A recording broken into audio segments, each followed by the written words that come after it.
नमस्कार मित्रों, स्वागत है आपका संदीप फौजदार ब्लॉग में।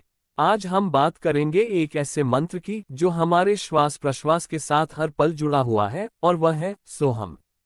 इसका अर्थ है मैं वही हूँ, अर्थात मैं परमात्मा ही हूँ, मैं उसी का अंश हूँ। संस्कृत में सो का अर्थ है वह यानी ईश्वर और हम का अर्थ है मैं। जब हम इसे जोड़ते हैं तो होता है सोहम, मैं वही हूँ, मैं ईश्वर स्वरूप हूँ। यह मंत्र वेदों और उपनिषदों में बार बार बताया गया है। ऋषियों ने कहा जैसा ब्रह्मांड है वैसा ही जीव है। जीव और शिव में कोई भेद नहीं है। आप ध्यान से देखेंगे तो हर इंसान की सांस खुद ही सोहम का जाप करती है। जब हम सांस भीतर खींचते हैं तो एक सूक्ष्म ध्वनि होती है सो। जब सांस बाहर छोड़ते हैं तो सुनाई देती है हम। मतलब हमारी हर सांस कह रही है मैं वही हूँ, मैं परमात्मा का अंश हूँ।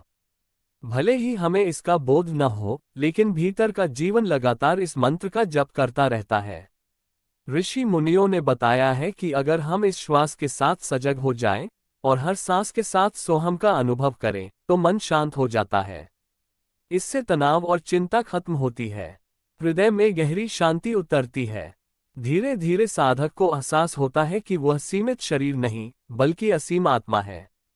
गुरु गोरखनाथ जी और नाथ संप्रदाय के योगियों ने भी सोहम को महान ध्यान मंत्र माना है। सोहम हमें ये सिखाता है कि हम केवल शरीर या नाम रूप नहीं हैं। हमारा असली स्वरूप परमात्मा से जुड़ा है। जब हम हर किसी में ईश्वर को देखते हैं तो क्रोध, द्वेष और नफरत मिट जाती है। अगर हम रोज सुबह और रात को कुछ देर आंख बंद करके सोहम मंत्र का ध्यान करें तो जीवन में अद्भुत शांति और शक्ति आती है। तो मित्रों, सोहम कोई साधारण शब्द नहीं है, ये तो हमारी हर सांस का संगीत है। ये हमें हर पल याद दिलाता है कि हम ईश्वर से अलग नहीं हैं, हम उसी का अंश हैं। आप भी आज से कुछ समय निकालकर अपनी सांस के साथ सोहम का ध्यान कीजिए और जीवन को दिव्य बना लीजिए। अगर आपको ये ज्ञानप्रद कथा और जानकारी अच्छी लगी हो तो चैनल को लाइक, शेयर और सब्सक्राइब जरूर करें। धन्यवाद।